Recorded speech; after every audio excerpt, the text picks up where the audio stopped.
As you know, we've been talking about it for days, and it is here. Heavy snow is falling tonight, and strong winds are blowing it all around.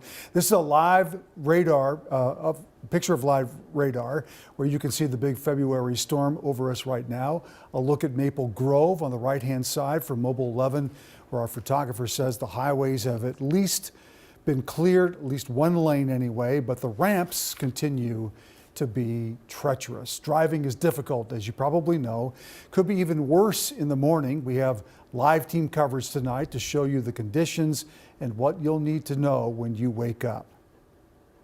We have, of course, out there tonight, Sammy's in southern Minnesota, Jennifer is in the West Metro, Danny checked out the East Metro, and Devon has been keeping tabs on things at the airport for us. And all of you have been helping us tell the story of this storm, sharing photos of what you're seeing outside your windows or in your backyards, from lots of neighbors out snow blowing to snow-covered backyards.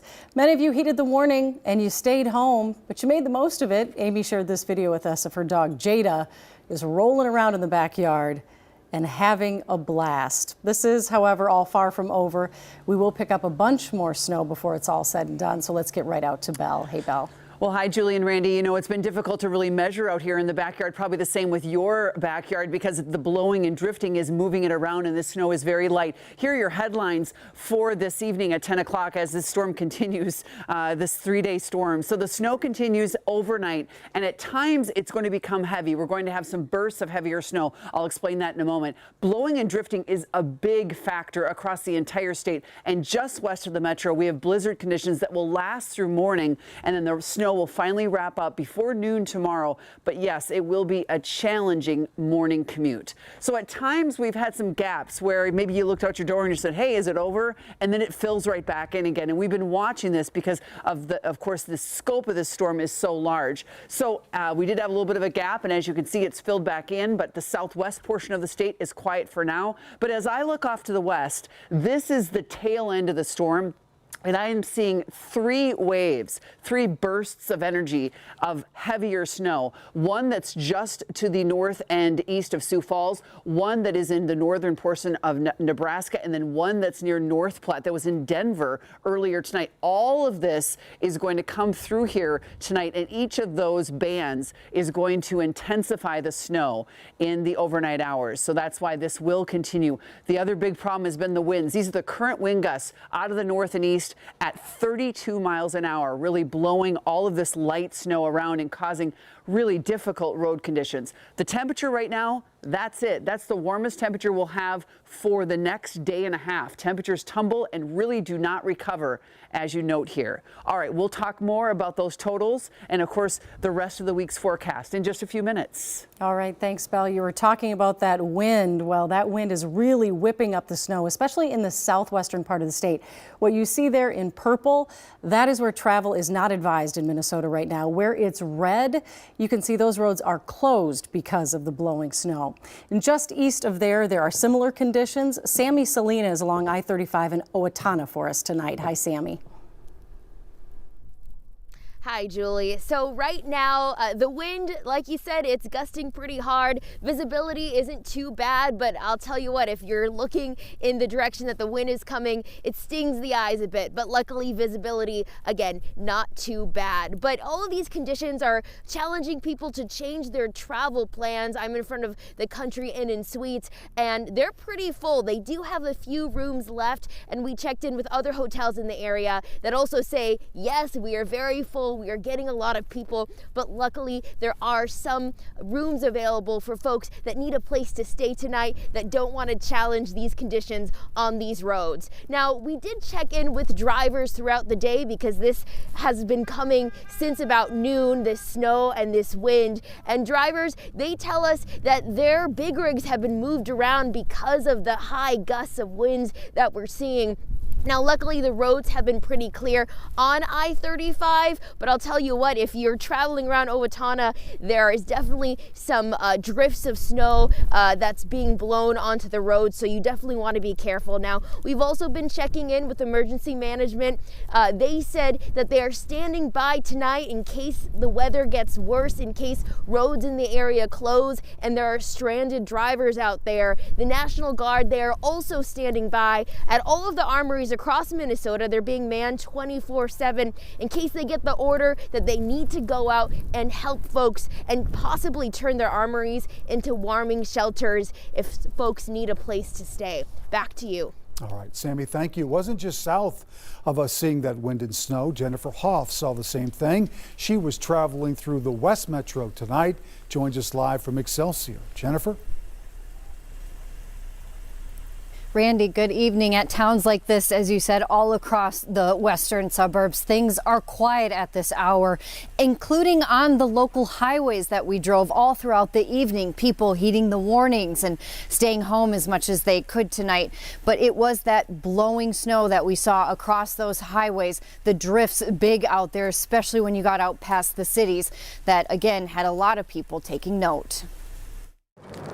Out in Waconia, gusty winds greet the people there and most of the West Metro, where another round of snow started to fall, covering Highway 5 and the lot that mechanic Clarence Hudinsky was plowing. Business has been fantastic, yeah, can't complain. He owns an auto body shop and says the weather could force officials to close roads. My customers that are picking up cars and stuff, they say it's really ugly out in the open. And I know 212 was pretty much clogged up, and the whole left lane coming back, he said, was pretty much one drift all the way. So they're trying to keep it open, but if the wind increases, it'll be tough to do. Several inches already fell in yesterday's first round, and many more are expected tonight. But like a lot of longtime Minnesotans, it's a reminder of historic winters past. It's not any worse than what we grew up with. What's changed? People, What about them? they're babies. They're not. Clarence giving us a good laugh there tonight, but he acknowledges that, yes, things are certainly tricky out on some of the roadways here in the Western Metro. So especially come morning, to just be careful and stay home if you can. But again, it is that blowing snow, the gusts of wind that we're seeing here still throughout the night that are making things tricky on the roads. Back to you guys. Quite the character. Yeah, I think I heard people all over the Twin Cities going, amen, amen. Thank you, Jennifer.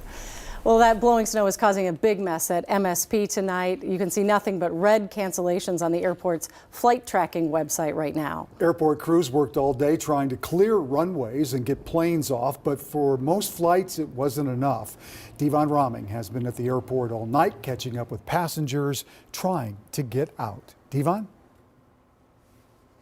Well, Randy and Julie, it's been pretty quiet here at MSP for much of the day, with more than 500 flights canceled and nearly a half a dozen delayed. Airport leaders say this accounts for more than 50% of daily operations here at MSP, and several airlines actually offer travel waivers to many of the passengers who were either delayed or canceled.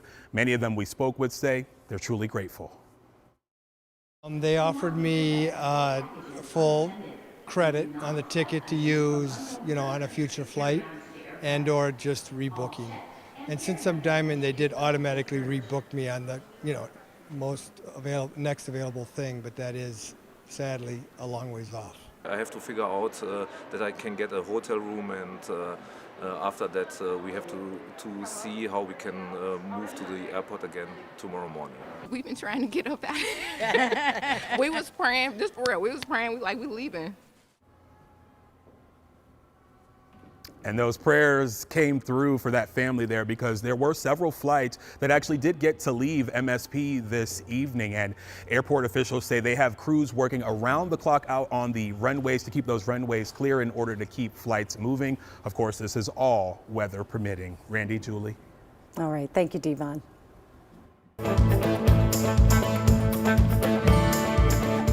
I'm Morgan Wolf. Tomorrow, Meals on Wheels will not be out delivering food. They doubled up their orders today. The East Side alone told me that they delivered closer to 300 meals in Minneapolis. This is an organization that stretches across the metro, helping thousands of people, and they are needing more volunteers.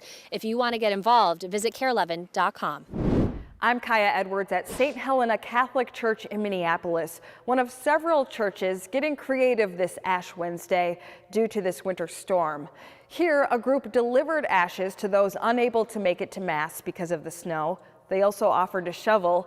Meanwhile, as many as 125 parishioners came to the first 2 in-person services despite the snow. I'm Gordon Severson in St. Paul. The storm couldn't stop the girls' high school hockey tournament here at the Xcel Energy Center. Of the 8 teams playing here today, only 2 of them are close to the Twin Cities. All the others, their fan bases had to drive at least an hour to get here. Warroad parents had to drive nearly 6 hours to get here for their game. League officials tell me that all the games are carrying on as planned. A lot of the parents simply left a day early to beat the storm, and they're staying a day or 2 longer until it's over. And we're happy to report those hockey games did go on as planned tonight. Danny Spiewak continues our team coverage live with how those on the east side of the metro, including hockey fans, are handling the storm. Danny? Yeah, well, it's the story of the night. It's the wind right now here in the East Metro. I'm in Eagan, overlooking I-35E and Yankee Doodle Road, and just those sustained winds are making things very unpleasant. But for people who have to be on the roads, essential workers, especially tomorrow morning, they're already starting to plan for what could be a difficult morning commute. In downtown St. Paul, I've never been afraid to drive in snow, actually. Parents at the girls' state hockey tournament like Troy Eakin are taking the storm in stride.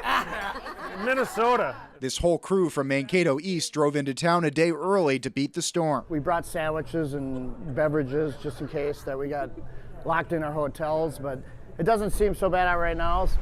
But steady snowfall and wind will disrupt the morning commute. It's not the first time I've had to drive in a snowstorm. A lingering concern for the healthcare workers who must return to the hospital in a matter of hours. Like, with the timing of things, I think we'll be okay. The hospital is offering sleep rooms, though, for those of us who are worried about it. So if I had a longer drive, I could do that.